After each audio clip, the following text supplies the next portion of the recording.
Are you serious? Are you serious? It's getting very serious. World War III. Let's pray to God that's not what's going to happen. But Hawaii is preparing for nuclear attack from North Korea amid the soaring world tensions.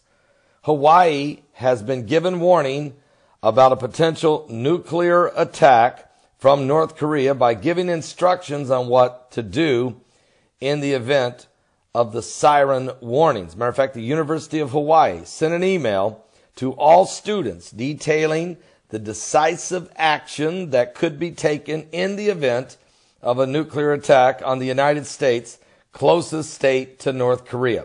The email reads this, quote, "In light of concerns about North Korea's missile test, state and federal agencies are providing information about nuclear threats and what to do in the unlikely event of a nuclear attack and radiation emergency."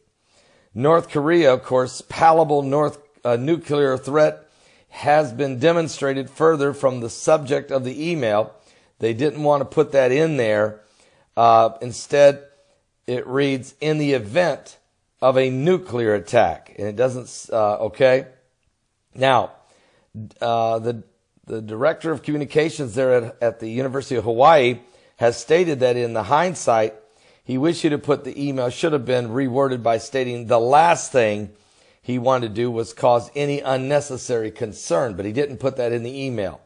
He was too focused on making sure these students understand that in case there is a nuclear attack, here's what they need to do. The contents of the email give information on how to deal with the Kim Jong-un's nuclear threat by informing students on where to take shelter. What? I mean, this is how serious it's getting. When you have the major university telling the students, we could be under imminent attack, nuclear attack, here's what we'll need to do. Hawaii seems, though, a very likely target in the event of a nuclear war due to the state's close proximity to the isolated hermit nation of North Korea.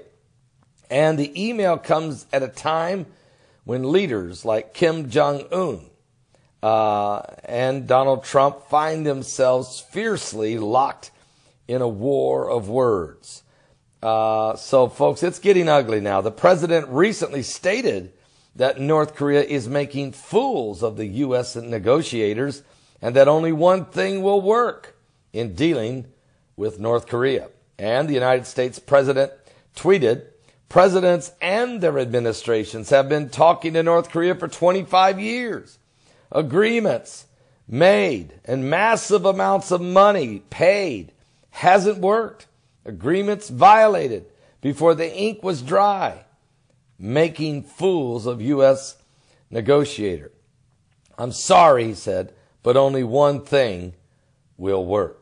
Now, we're going to keep a close eye on all of this. We know Jimmy Carter has offered to North Korea that if they would like, he'd be willing to come to North Korea. He would be willing to go there, sit down with Kim Jong-un, and maybe work out a peace treaty between the United States and North Korea.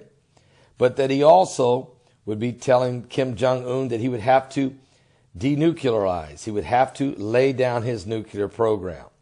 I don't see that happening, folks. I really don't. We're living in a dangerous time.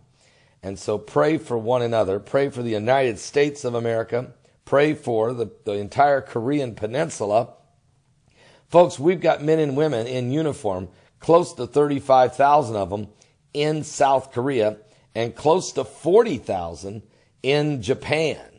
So the threat of nuclear war is absolutely imminent if something doesn't change soon. The president has already called his generals into the war room and the John F. K. conference room there in the White House. And the talk and the strategy for war continues. Pray, would you? Give your life to Jesus Christ. Are you serious? Because we're living in the last days.